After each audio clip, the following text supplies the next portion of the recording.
Class 10 এর প্রিয় শিক্ষার্থীরা, আমরা এখন এই ভিডিওতে তোমাদের অংশীদারি কারবার অধ্যায়ের কোষে দেখি 14 এখানকার এই 10 নম্বর প্রশ্নটি খুবই সহজ সরলভাবে আলোচনা করে সমাধান করব। তো প্রিয় শিক্ষার্থীরা, আমরা প্রথমে প্রশ্নটা একটু ভালোভাবে পড়ি। প্রশ্ন এখানে আমাদের দেওয়া রয়েছে, নিয়ামত চাচা ও করবী দিদি যথাক্রমে 30,000 টাকা ও 50,000 টাকা মূলধন দিয়ে যৌথভাবে একটি ব্যবসা আরম্ভ করলেন। 6 মাস পরে নিয়ামত চাচা আরও 40,000 টাকা লগ্নি করলেন, কিন্তু করবী দিদি ব্যক্তিগত প্রয়োজনে 10,000 টাকা তুলে নিলেন। বছরের শেষে যদি 19,000 টাকা লাভ হয়ে থাকে, তাহলে কে কত টাকা লাভ পাবেন হিসাব করে লিখি। খুবই সহজ।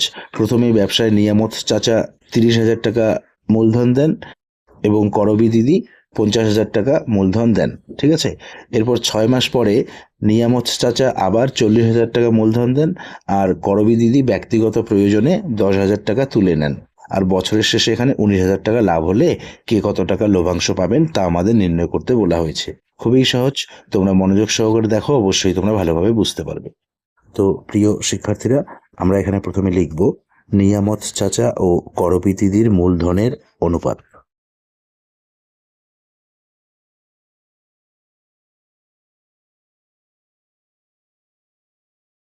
অনুপাতটি আমরা এখানে নির্ণয় করি।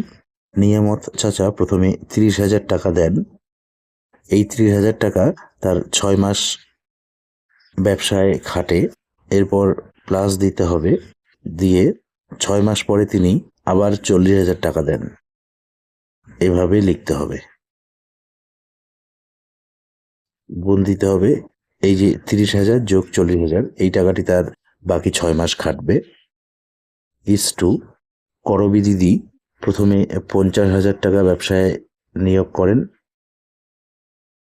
এই 50,000 টাকা ওনার 6 মাস খাটবে, প্লাস এরপর উনি 50,000-এর থেকে 10,000 টাকা ব্যক্তিগত প্রয়োজনে তুলে নেন। তো বিয়োগ করার পর এখানে 40,000 টাকা থাকবে। এই 40,000 টাকা ওনার বাকি 6 মাস খাটবে। সমান সমান, এখন দেখো এখানে আমরা এই 6 আর 30,000 গুণ করি। 3 6 18, 1 2 3 4টি শূন্য, 1 2 3 4টি শূন্য, এই প্লাস এখানে এই যে 30,000 আর 40,000 আমরা যোগ করব। 30 আর 40 যোগ করলে হবে 70,000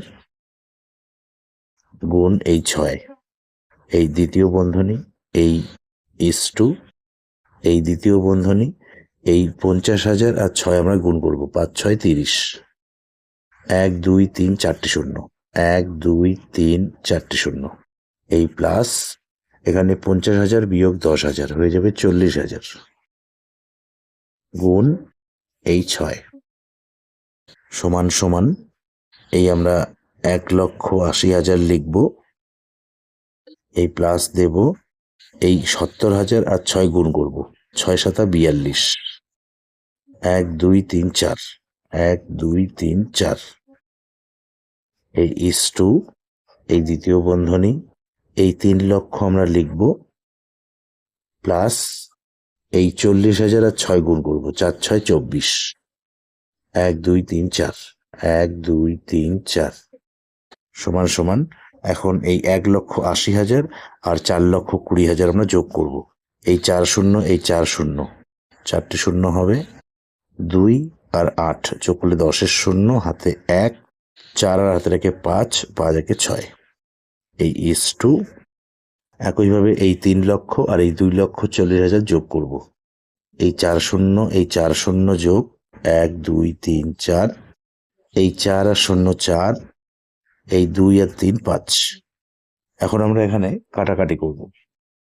এই দ্বিতীয় পদের আমরা 4টি শূন্য কেটে দেই, প্রথম পদেরও আমরা 4টি শূন্য কেটে দেই। এরপর আমরা এখানে 6 দ্বারা কাটাকাটি করি। 6 10 60, 6 9 54, সমান সমান আমরা পাচ্ছি 10:9। এরপর আমরা লিখব অনুপাতের সমষ্টি সমান এই 10 যোগ 9 সমান হচ্ছে 19।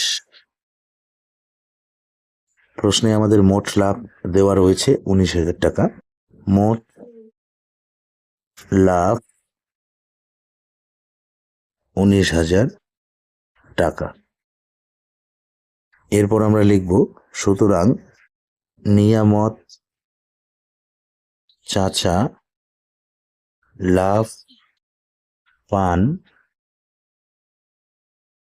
নিয়ামত চাচার আমরা প্রথমে এখানে মূলধনের অনুপাত লিখব 10, নিচে লিখব অনুপাতের সমষ্টি 19, গুণ গুণ চিহ্ন দিয়ে আমরা লিখব মোট লাভ 19,000 টাকা,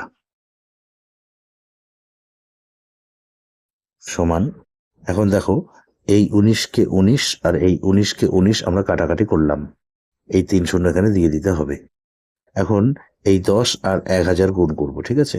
এককে 1, এখানে 1টি শূন্য, এখানে 3টি শূন্য, হয়ে যাবে 4টি শূন্য, 1 2 3 4, 10,000 টাকা।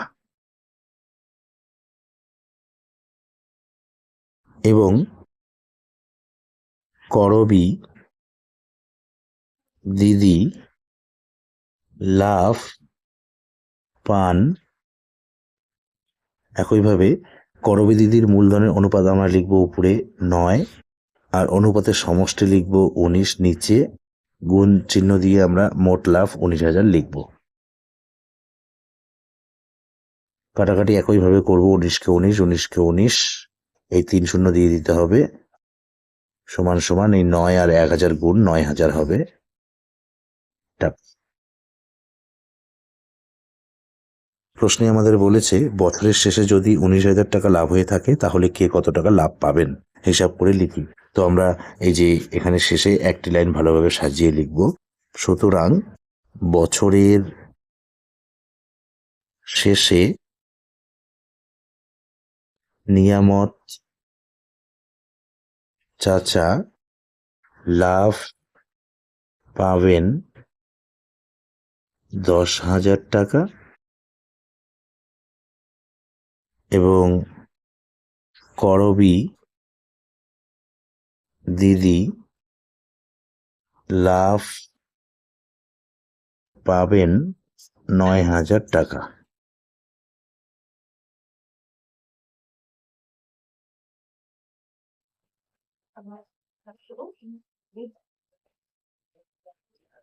তো প্রিয় শিক্ষার্থীরা, এই ভিডিওতে এ পর্যন্ত। ধন্যবাদ।